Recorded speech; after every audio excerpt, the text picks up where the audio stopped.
हाँ जी, नमस्कार, राम राम, जय श्री कृष्णा। और आपका स्वागत है एक बार फिर से हाइपर स्टडी यूट्यूब चैनल में। और हमने तो सबसे पहले पाचन तंत्र के बारे में अध्ययन किया था, उसके बाद में किडनी के बारे में, आँख यानी कि मानव नेत्र के बारे में भी हमने पढ़ लिया। और उसके बाद में हमने कंकाल तंत्र की 1 घंटे की लाइव क्लास भी ली थी। और उसके बाद में देखिए हमारा नेक्स्ट टॉपिक आता है परिसंचरण तंत्र। परिसंचरण तंत्र, परिसंचरण तंत्र यानी किसका परिसंचरण तंत्र? तो ब्लड का, यानी कि रक्त का परिसंचरण तंत्र, यानी कि रक्त हमारे शरीर में किस तरीके से संचरित होता है एक स्थान से दूसरे स्थान तक, यानी कि उसमें कौन कौन से प्रकार के अवयव समाहित है, उनके बारे में हमें देखना है। यानी इसके अंतर्गत हम देखेंगे ब्लड और उसके विभिन्न पार्ट जो भी है उसके अंतर्गत है। तो देखिए परिसंचरण की जब बात करते हैं, परिसंचरण तंत्र यानी इसका अध्ययन, परिसंचरण तंत्र का अध्ययन क्या कहलाता है? एंजियोलॉजी। परिसंचरण तंत्र का अध्ययन, परिसंचरण तंत्र का अध्ययन कहलाता है एंजियोलॉजी।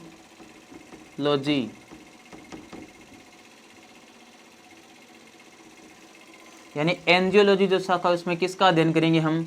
परिसंचरण तंत्र का। परिसंचरण तंत्र का जनक कौन है? परिसंचरण तंत्र का जनक, तो परिसंचरण तंत्र का जनक है विलियम हार्वे। कौन है? William Harvey.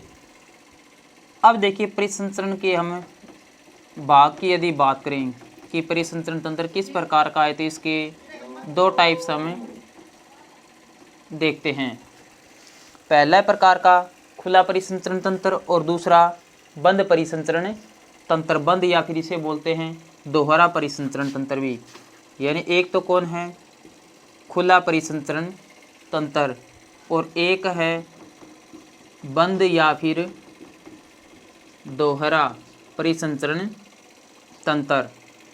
परिसंचरण तंत्र के 2 प्रकार, खुला या फिर बंद। खुले में जैसे कि ऑर्थोपोडा वर्ग है, वो किस में आता है? खुले परिसंचरण तंत्र के अंतर्गत आता है। और मोलस्का है, वह भी किस में? खुले परिसंचरण तंत्र में ही अंतर्गत आता है। जब बंद या दोहरे परिसंचरण तंत्र की बात करते हैं तो इसमें कौन? कशेरुकी जो भी है, कशेरुकी, वो किस में आते हैं? बंद या फिर दोहरे परिसंचरण तंत्र में। कशेरुकी यानी कि जो स्तनधारी जो है, स्तनधारी, वे सारे किस में आते हैं? आपके बंद या फिर दोहरा परिसंचरण तंत्र भी जिसे बोल सकते हैं। ये था परिसंचरण तंत्र के बारे में। अब हम देखते हैं कि ब्लड क्या चीज़ है। ब्लड के बारे में हमें पढ़ना है, रक्त के बारे में। तो परिसंचरण तंत्र की जो जनक है वो कौन है? William Harvey. और परिसंचरण तंत्र का अध्ययन क्या कहलाता है? एंजियोलॉजी। अब देखिए देखते हैं हम ब्लड यानी कि रक्त, इसके बारे में हम पढ़ते हैं। ब्लड या रक्त की यदि बात करें तो क्या चीज़ है? ये एक अर्ध ठोस तरल संयोजी उत्तक है। अर्ध ठोस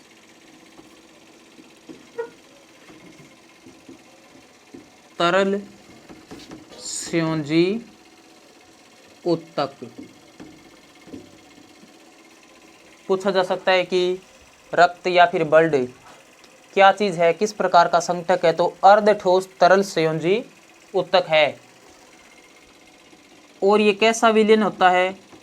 बफर विलयन। कैसा विलयन है? बफर विलयन।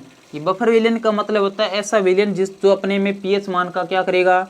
यदि परिवर्तन होता है तो उसका विरोध करेगा। यानी ब्लड की जो पीएच है वो लगभग जिस इंटरवल में है, यानी जिस अंतराल में है, वो उसी में रहेगी। उसमें परिवर्तन जब भी होगा तो क्या करेगा? उसका विरोध। यानी ये क्या है? बफर विलयन होता है।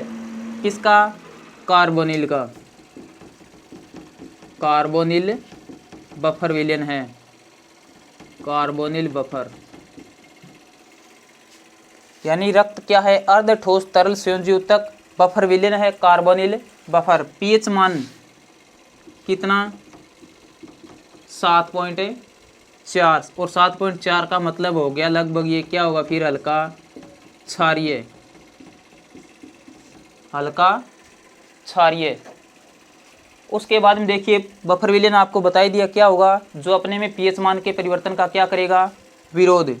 एक स्वस्थ मनुष्य में लगभग ब्लड की यदि मात्रा की बात करें तो 5 से 6 लीटर, कितना होगा, 5 से 6 लीटर।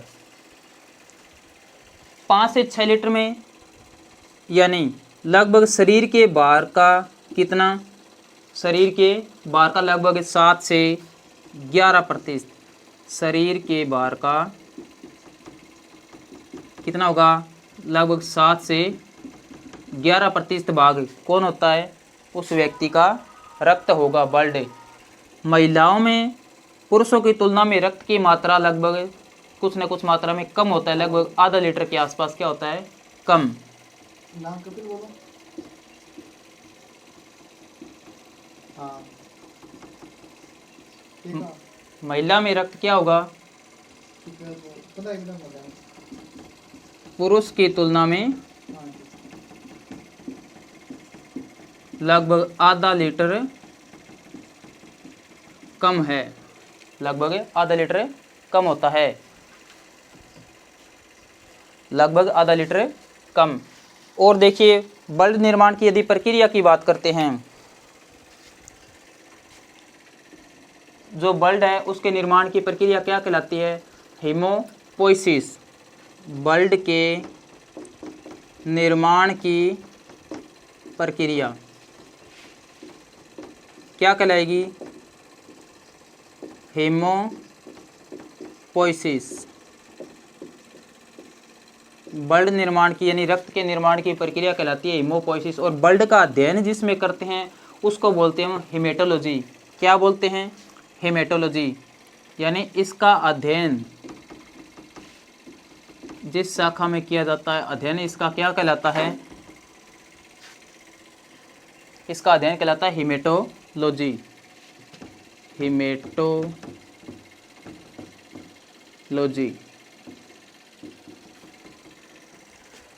एक यूनिट यदि हम देखते हैं कि ब्लड को किस में नापा जाता है, यूनिट्स में नापते हैं हम, और अलग अलग देशों के यूनिट भी के अलग अलग मात्रा में होते हैं। जैसे कि यदि इंडिया की अपनी बात करते हैं, अपने भारत की, तो भारत में लगभग 1 यूनिट जो ब्लड का सैंपल हम ले रहे हैं, ब्लड डोनेट करते हैं तो 1 यूनिट, 1 से लेकर 2 यूनिट तक ब्लड जब डोनेट किया जाता है तो 1 यूनिट में लगभग आपको ब्लड देना होता है लगभग 350 ml, यानी 350 ml।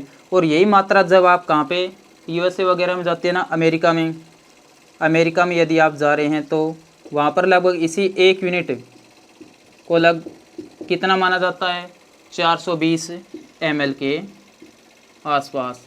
यानी ये अलग अलग देशों के लिए यूनिट का निर्धारण सैंपल जो है वो अलग अलग हो रहा है। हमारे इंडिया में लगभग 350 ml हम लेते हैं, ये आपको थोड़ा सा ध्यान रखना है। एक बार दोबारा देखिए कि ब्लड क्या होता है, एक अर्धठोस तरल संयोजी ऊतक। इसका अध्ययन क्या कहलाता है, हेमेटोलॉजी में। और ब्लड के निर्माण की प्रक्रिया क्या कहलाएगी, हीमोपोइसिस। कैसा विलेन होता है ब्लड, बफर विलेन। बफर मतलब अपने में पीएच के मान में यदि परिवर्तन होता है तो क्या करेगा, विरोध। किसका बफर है, कार्बोनिल बफर।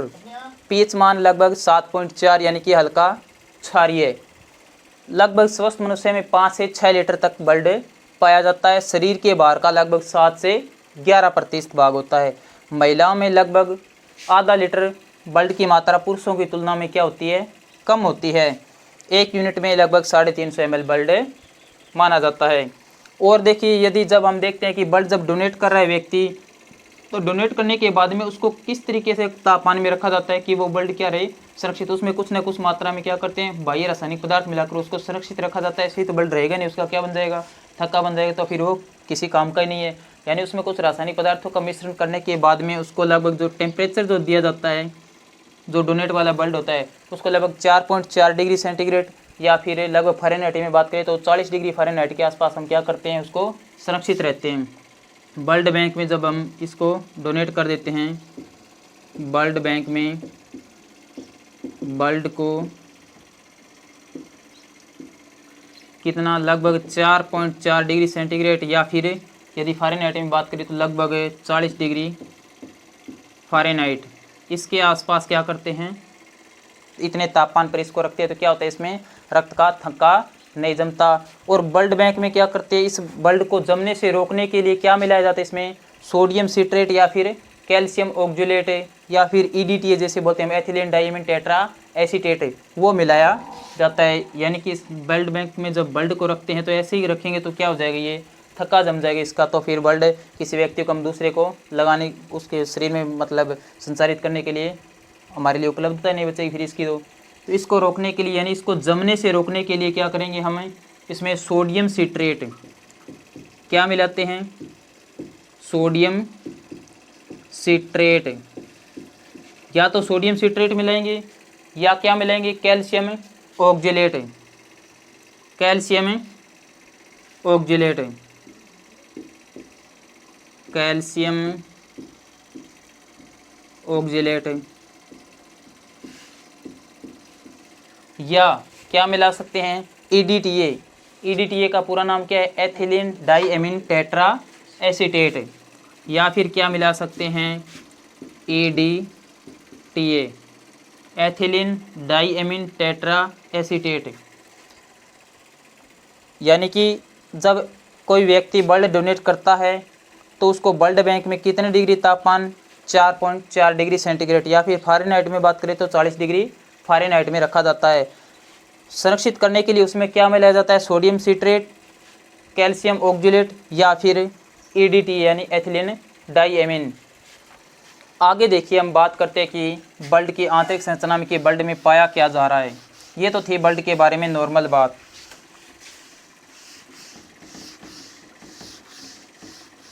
यानी कि क्या था, ये एक अर्धठोस तरल संयोजी ऊतक, जिसका अध्ययन कहाँ पे करते हैं, हेमेटोलॉजी में, और इसके निर्माण की प्रक्रिया हेमोपोइसिस कहलाती है।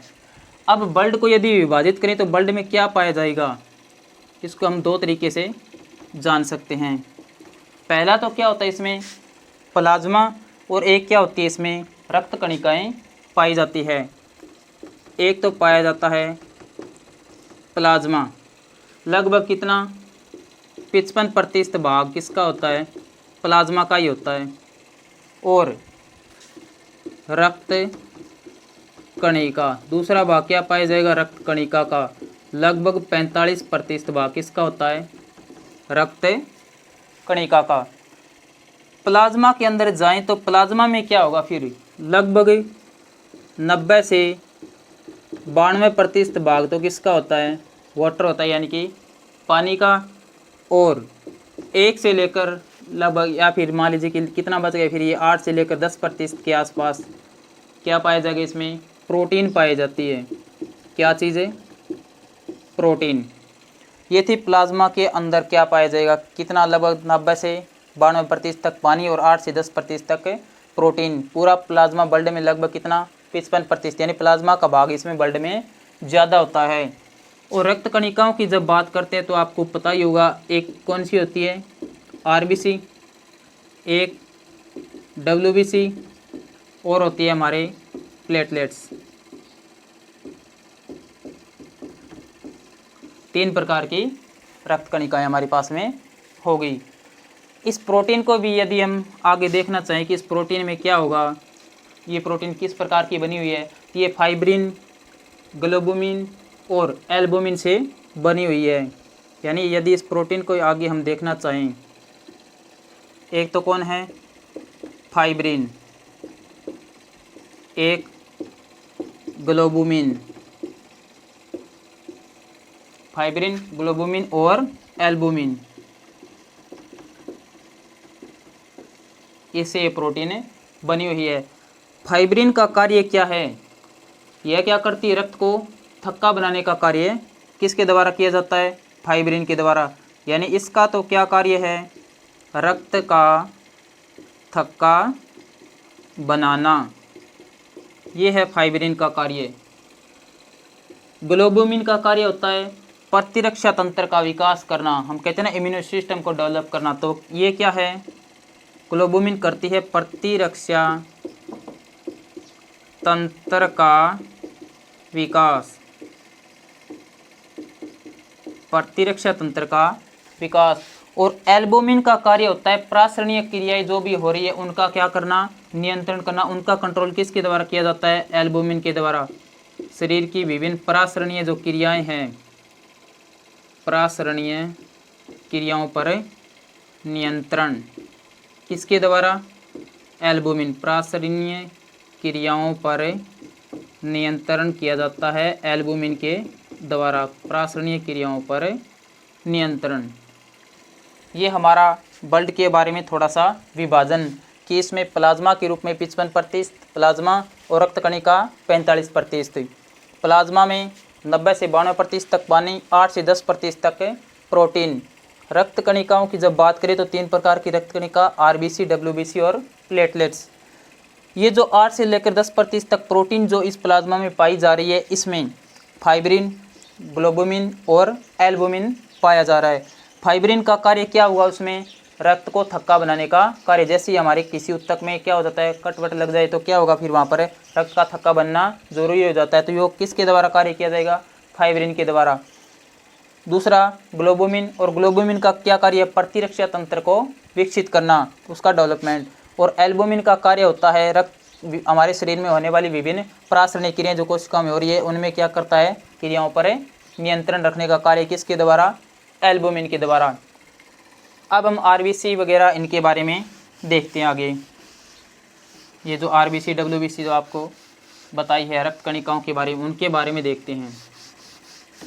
और सबसे पहली बात करते हैं हम आरबीसी के बारे में, किसकी, ब्लड में पाई जाने वाली आरबीसी। पहली बात तो यही कि आरबीसी का पूरा नाम क्या है, तो इसका पूरा नाम है red blood cell, red blood corpuscles, red blood corpuscles, यानी कि लाल रक्त कणिका, लाल रक्त कणिका। यदि हिंदी में कहें तो लाल रक्त कणिका, रेड ब्लड कार्पल्स। आरबीसी क्या होता है, इनमें मुख्य बात तो यही है कि इनमें क्या होता है कि कोशिका का विभाजन नहीं होता। आरबीसी में क्या होता है, कोशिका का विभाजन कभी नहीं होता। बस हमें इनके मुख्य मुख्य पॉइंट देखने हैं कि क्या इनकी विशेषता है, क्या कुछ इनमें विशेष पाया जा रहा है।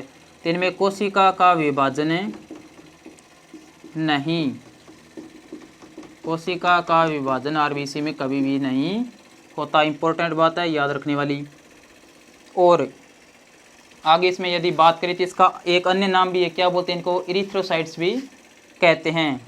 क्या कहते हैं, एरिथ्रोसाइट। ये भी किनको कहा जाता है, आरबीसी को ही कहा जाता है। इरिथ्रोसाइट जब इनको कहा जा रहा है तो इनके निर्माण की जो प्रक्रिया उसे क्या कहते हैं, इरिथ्रोपोइसिस। इस आरबीसी के निर्माण की प्रक्रिया, आरबीसी निर्माण की प्रक्रिया क्या कहलाती है, इरिथ्रोपोइसिस। इरिथ्रोपोइसिस किसके निर्माण की प्रक्रिया है, आरबीसी निर्माण की प्रक्रिया। और आगे जब बात करते हैं हम कि आरबीसी के निर्माण की प्रक्रिया का आरंभ कहाँ से होता है, तो वो होता है पित्तक से। किस अवस्था से, पित्तक से। आरबीसी निर्माण का प्रारंभ यानी कि स्टार्टिंग जो हो रही है वो तो कहाँ से होती है, शुरुआत है पित्तक से। और भ्रूणीय अवस्था में आरबीसी का निर्माण कहाँ पे होता है, तो वो होता है लीवर या फिर यकृत में। यहाँ पर ये स्पेशल पॉइंट है जो आपको हर हाल में याद रखने ही रखने हैं कि भ्रूणीय अवस्था में आरबीसी का निर्माण, भ्रूणीय अवस्था में आरबीसी का निर्माण किस में होता है, लीवर में होता है, यानी कि यकृत में। कहाँ पे, लीवर। जब व्यक्ति वयस्क हो जाता है तो वयस्क अवस्था में आरबीसी का निर्माण किस में होता है, अस्थि मज्जा में। क्वेश्चन आपको यही पूछेगा कि भ्रूणीय अवस्था में आरबीसी का निर्माण कहाँ पे होता है, और आपको पहले ऑप्शन अस्थि मज्जा ही मिलेगा। और आप डायरेक्ट, क्योंकि अस्थि मज्जा ही सुना होता है हमारा कि हाँ आरबीसी का निर्माण कहाँ पे, अस्थि मज्जा में, और हाथों हाथ टिक हो जाता है। लेकिन क्वेश्चन को पढ़िए कि कौन सी अवस्था पूछी है। भ्रूणीय अवस्था में कहाँ पे होगा, लीवर में। और वयस्क अवस्था जब हो जाती है व्यक्ति की, वयस्क अवस्था में आरबीसी का निर्माण तो कहाँ पर होगा, फिर अस्थि मज्जा हमारे आ जाएगा। किसमें, अस्थि मज्जा में। देखिए हम ब्लड के अंतर्गत अब आरबीसी के बारे में पढ़ रहे थे, यानी कि रेड ब्लड कार्पल्स, लाल रक्त कणिका। इनके निर्माण की प्रक्रिया क्या कहलाती है, एरिथ्रोपोइसिस। क्योंकि आरबीसी को हम क्या बोल सकते हैं, एक नाम इसका अन्य एरिथ्रोसाइट भी है। कोशिकाओं का विभाजन इस आरबीसी में कभी भी नहीं होता, यानी आरबीसी में कोशिका विभाजन नहीं होता। विशेष पॉइंट की जब बात करते हैं तो आरबीसी की निर्माण की जो प्रारंभिक प्रक्रिया है वो कहाँ से शुरुआत होती है, पित्तक से। भ्रूणीय अवस्था में आरबीसी का निर्माण किस में होता है, तो लीवर में। और वयस्क अवस्था में आरबीसी का निर्माण किस में होता है, अस्थि मज्जा में। अब देखिए स्तनधारी और उभयचर वगैरह इनकी बात करते हैं आरबीसी के लिए। तो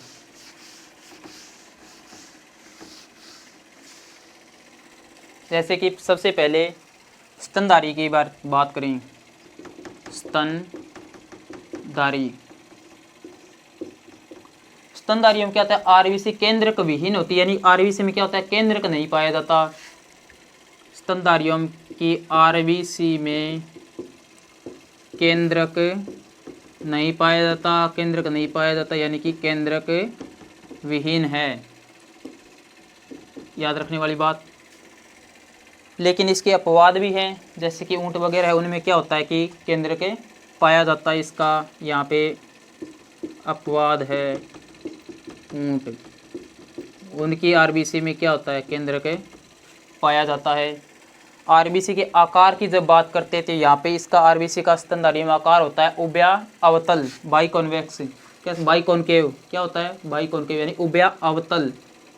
स्तनधारियों में आरबीसी का जो आकार है वो क्या होता है, उभया अवतल। ये आरबीसी की केंद्रक विहीन होती है, किसमें, स्तनधारियों में, और इसका आकार कैसा, उभया अवतल। अगली बात करें उभयचर की, किसकी, कि उभयचर जो है उनमें, इनमें आरबीसी क्या होती है, केंद्र युक्त होती है, यानी कि इनमें केंद्रक पाया जाता है, केंद्रक युक्त, यानी कि इनमें केंद्रक अवश्य मिलेगा। अब आकार की यदि बात करें, उनका कैसा था, उभया अवतल, तो इनका कैसा हो जाएगा, उभया अवतल ही इनका है, सेम का सेम। उभया उत्तल है, इनका क्या है, उभया उत्तल। आकार वगैरह तक आपको क्वेश्चन नहीं पूछता ऐसे। अब देखिए आगे यदि बात करते हैं हम, जैसे कि सबसे बड़ी आरबीसी किस में पाई जाती है, सबसे छोटी आरबीसी कहाँ पे पाई जाती है, ऐसा भी क्वेश्चन आपको पूछा जा सकता है।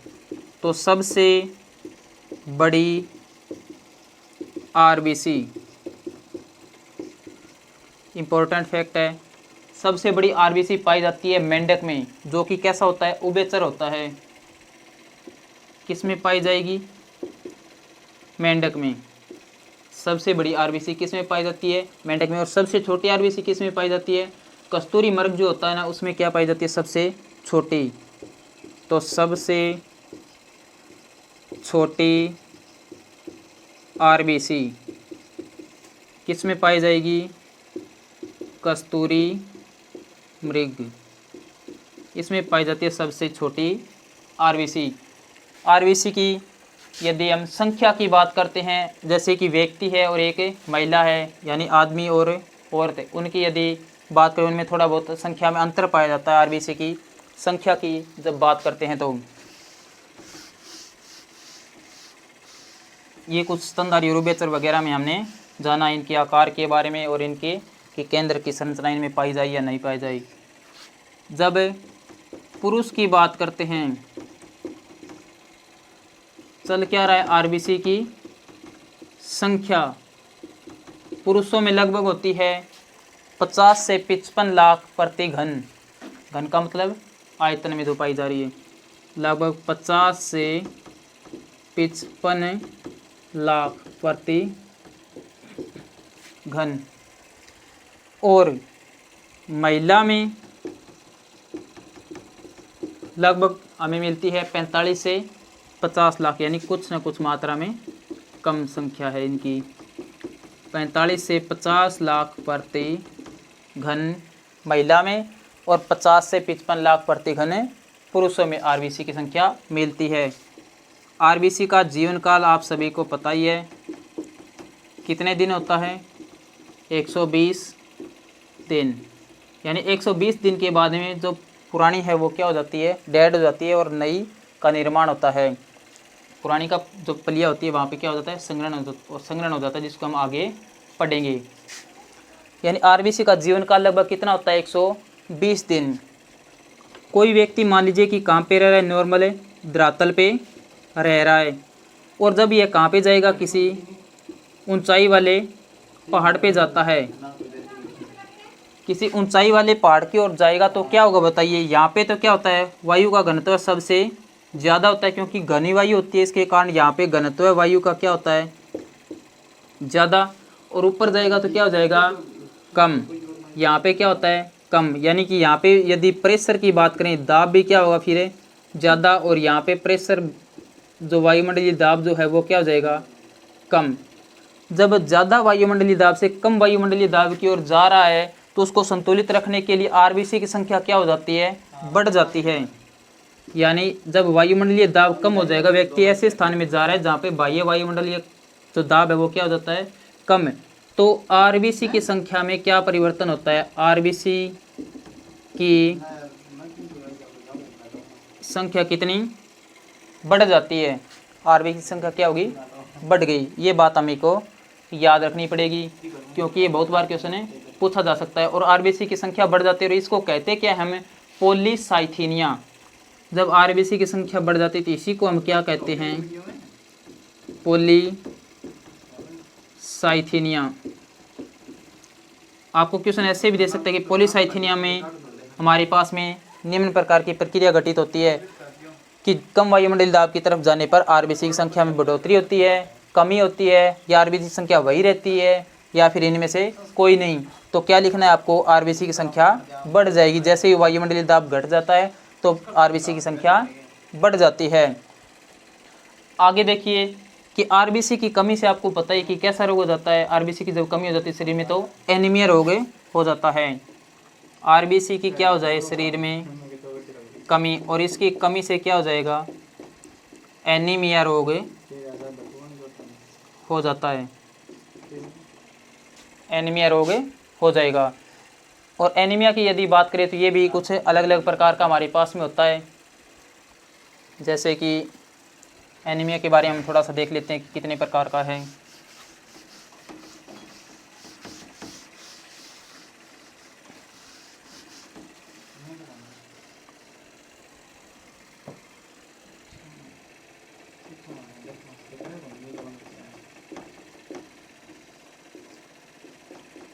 एनीमिया जो वो कितने प्रकार का?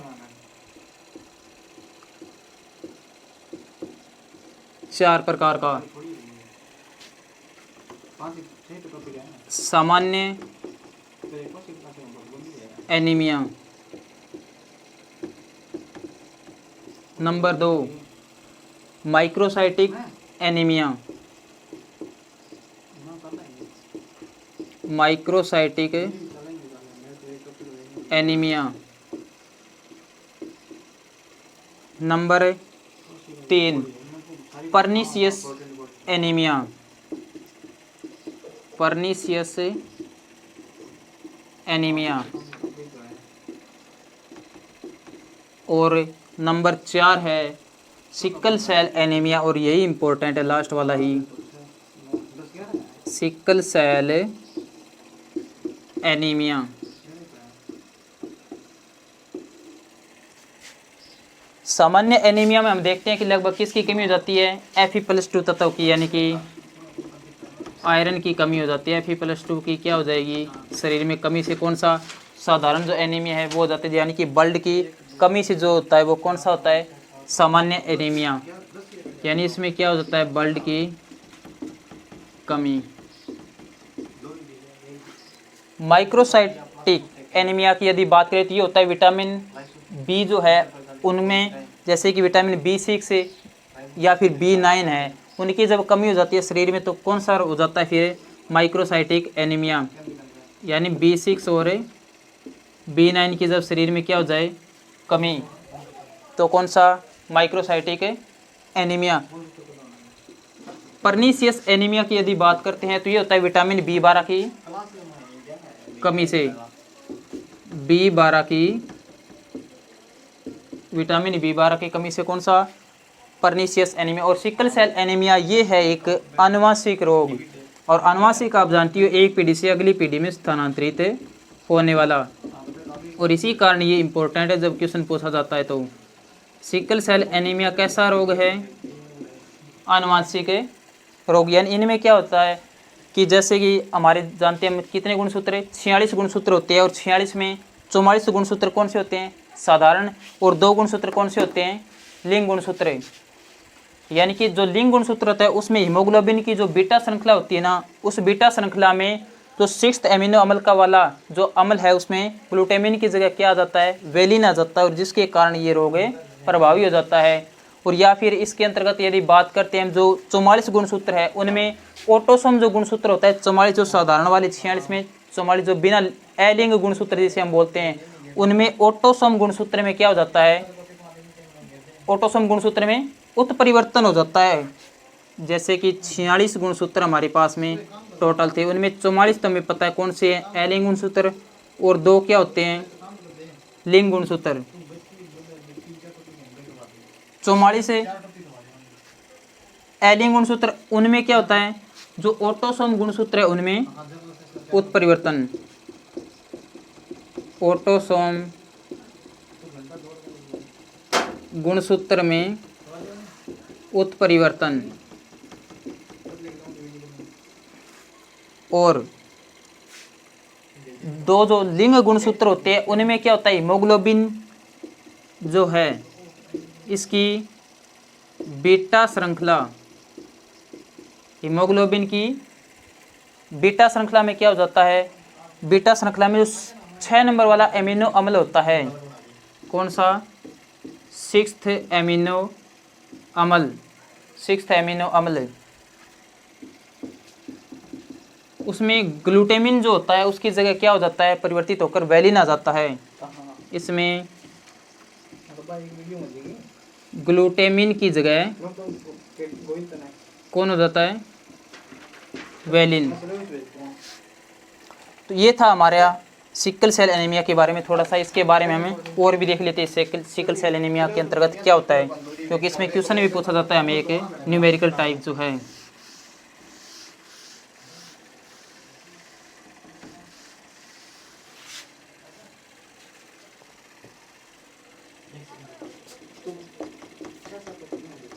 Sickle cell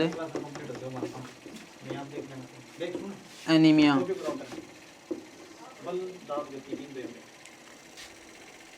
sickle cell anaemia में आरबीसी का आकार क्या हो जाता है, एक तो हंसियाकार, जब जो क्वेश्चन हमें पूछा जा सकता है वही बता रहे हैं यहाँ पे जो मुख्य पॉइंट है। इसमें आरबीसी का आकार क्या हो जाता है, आरबीसी का आकार हंसियाकार। क्वेश्चन पूछा था कि किस रोग में आरबीसी का आकार हंसियाकार हो जाता है, तो सिकल सेल एनीमिया में आरबीसी का आकार हंसियाकार हो जाता है। और इस रोग से ग्रसित व्यक्ति में क्या होता है शारीरिक कार्य नहीं कर पाता, और इस रोग से ग्रसित व्यक्ति में जैसे कि हम देखते हैं कि या तो व्यक्ति क्या होगा रोगी, और महिला जो होती है वो क्या होती है रोगी, और साथ में वाहक भी इसकी हो सकती है। यानी या तो रोगी भी हो सकती है या फिर वाहक भी हो सकती है, यानी जो खुद रोगी नहीं लेकिन आगे रोग फैलाने की क्या रखती है अपनी क्षमता रखती है। यानी क्षमता का मतलब उसमें आनुवंशिक रोग है तो इस तरीके से आगे फैल जाता है। इसमें जिसको सिकल सेल एनीमिया हो रहा है उसमें एक मुख्य फैक्ट होता है बढ़िया वाला, क्या कि उनको कभी भी मलेरिया जो बुखार होती है ना वो कभी भी नहीं होती, मलेरिया रोग नहीं, मलेरिया रोग नहीं। अब देखिए सिकल सेल एनीमिया पर हम की एग्जाम्पल ये होता क्या है, तो इसमें देखिए जब हमें बात करते हैं एक तो होता है पुरुष, और एक कौन है, महिला। मैंने आपको बताया पुरुष क्या होगा, या तो बिल्कुल साधारण या फिर क्या होगा, रोगी। जब पुरुष बिल्कुल साधारण होगा तो इसमें HB और HB इस प्रकार की विशेष संरचना में सीधे मिलेगी, और यदि पुरुष रोगी हुआ तो HBS और HBS ये संरचना में मिलेगी। लेकिन जब महिला है तो महिला क्या हो सकती है, या तो वाहक या तो बिल्कुल सामान्य ही होगी यानी HB HB वाली, या फिर वाहक या फिर रोगी। यानी महिला हो सकती है एक तो वाहक या फिर रोगी। जब महिला वाहक होगी तो क्या होगा, इसके एक ही हीमोग्लोबिन पर क्या होगा, स्पेशल फैक्ट होगा सिकल सेल एनीमिया का S वाला, यानी कि ये HBS और एक साधारण सीधा ही HB। और यदि महिला क्या हुई, रोगी, और रोगी होगी तो क्या हो जाएगा फिर HB HB। ये तो बिल्कुल HBS और HBS, क्योंकि रोगी होगी तो फिर इसको सिकल सेल एनीमिया रोग हो चुका है तो फिर दोनों हीमोग्लोबिन पर क्या आ जाएगा, फिर यहाँ पे SS वाला फैक्ट हो जाएगा। यानी रोगी कौन होगा, जिसके दोनों हीमोग्लोबिन पर ये SS वाला फैक्ट है, वो फिर क्या है, अपने पास में रोगी है। बिल्कुल स्वस्थ है तो HB HB, रोगी है तो इसका मतलब HBS और HBS, और यदि वाहक है तो एक पे HB पे S और दूसरा बिल्कुल HB साधारण है। तो इस पर अब हम एक क्वेश्चन देखते हैं, आगे देखिए। सिकल सेल एनीमिया से संबंधित है कि जब कोई एक रोगी व्यक्ति होता है, रोगी कौन है, पुरुष है, और इसका किसके साथ में शादी हो जाती है, एक वाहक महिला से। कैसी महिला है, वाहक महिला। रोग कैसा है, आनुवंशिक। तो आगे आपको पता है यदि इनको हो रखा है तो इनको विशेष रूप से आगे फैलेगा ही फैलेगा। तो इनके बच्चों में रोग की प्रायिकता बताइए। तो इनके बच्चों में हमें क्या करना है, रोग की प्रायिकता बतानी है। बताइए, जब पुरुष कैसा है, रोगी है, इसका मतलब HBS और HBS ये संरचना में मिलेगी। और महिला कैसी है, वाहक, यानी HBS और एक सीधा ही HB। यहाँ तक कोई प्रॉब्लम है, शायद नहीं होगी। आगे देखिए, हमें क्या करना है, बस एक डब्बा तैयार करना है। बिल्कुल ही साधारण सा कार्य है। इस तरीके से 4 खानों का एक डब्बा बना लीजिए। पहला क्या चीज़ है, पुरुष वाला, कोई सा भी लिख दीजिए। पुरुष वाले HBS HBS, क्योंकि रोगी है पुरुष तो HBS HBS। महिला कैसी है, वाहक, तो HBS और HB, HBS और HB। इनका कराते जाइए अब क्रॉस मल्टीप्लिकेशन, HBS और HBS। पहला डब्बा तैयार। अब इस HBS का किस से, HB से, HBS HB, फिर HBS और HBS, तो HBS और HBS, फिर HBS की किस से, HB, HBS और HB। क्या पूछा था क्वेश्चन में कि बच्चों में रोग होने की प्रायिकता बताइए। क्या इसमें दोनों ही है, इसका मतलब ये फिर क्या है, रोगी। और किस में है, इसमें देख लिए HBS और HBS वाला फैक्ट है, तो ये फिर भी क्या है, रोगी। यानी ये दोनों कैसे क्या हो गए, रोगी। ये HBS और HB तो क्या चीज़ है, वाहक, क्योंकि किसी एक में ही है तो फिर क्या बनेगा, वाहक। और इसमें भी देख लीजिए HBS और HB एक में ही है, इसका मतलब ये क्या है, वाहक है। प्रायिकता पूछी थी इसमें परसेंटेज की, रोगियों का परसेंटेज बताइए कितना है। तो 4 में से 2 को क्या हो रखा है, रोग हो रखा है ना, तो प्रायिकता कितनी होगी फिर, आधी, यानी कि 50% यहाँ पे इसकी प्रायिकता हमारे पास में सेट हो रही है। यानी कि रोगियों की जो प्रायिकता है, रोगी, इसकी प्रायिकता, यदि आपको सीधे नहीं समझ में आ रहा तो देखिए कितने रोगी है, 2, यानी कि 2 बटे में टोटल कितने थे, 4, और गुणा में कौन हो जाएगा, 100% के लिए 2 एकम 2, 2 दूनी 4, और 2 को ऊपर काटा तो 50, यानी कि 50% फिर क्या मिलेगी हमें, रोगी यहाँ पर इनके पुत्र होंगे। तो ये था हमारे पास में सिकल सेल एनीमिया के बारे में जो भी हमें जानना था। आगे देखिए, हमें देखते हैं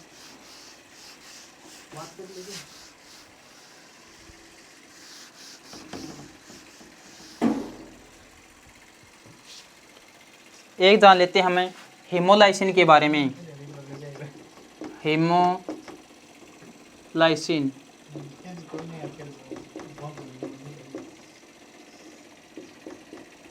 हेमोलाइसिन की यदि बात करें तो क्या होता है इसमें कि मलेरिया रोग और सर्पदंश में क्या होता है, आरबीसी की झिल्ली क्या हो जाती है, फट जाती है, और जिससे हीमोग्लोबिन की जो हीमोग्लोबिन क्या होता है आरबीसी से बाहर आ जाता है, और जिससे क्या बोलते हैं, हमें हेमोलाइसिन कहते हैं।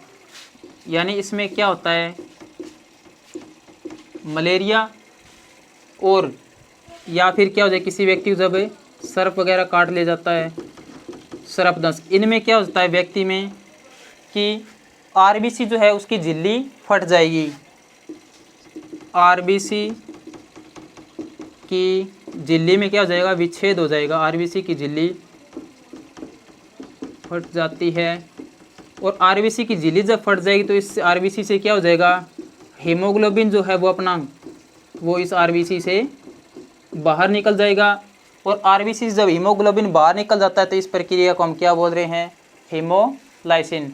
ठीक है जी, तो बाकी हमें नेक्स्ट वीडियो में देखते हैं। थैंक्स, धन्यवाद।